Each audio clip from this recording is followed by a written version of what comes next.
Hi, welcome to My Family's First Aid. My name's Jose, and I'm a 17-year firefighter paramedic, a veteran of the United States Marine Corps, happily married, and we have 4 boys. Now, after almost 20 years of public and military service, I've seen a lot of pain and loss and death, and I personally believe that could have been reduced, if not averted, had somebody simply stepped up or stepped into that situation to help those people in their time of need.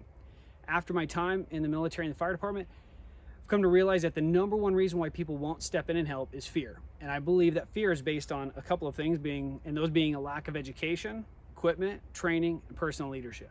So I've started My Family's First Aid as a way to bring my 20 years of experience, all the lessons learned from that pain, loss, and death to you to help you level up, better your situation, yourself, so that when you see somebody in a time of need, you can actually step in and help. We're going to be putting out content almost daily. So if you like this video, if you think this would help somebody you know or help yourself, please click the thumbs up down below, hit the subscribe button, turn on your notifications to get that content we're putting out almost every day, and leave a comment down below.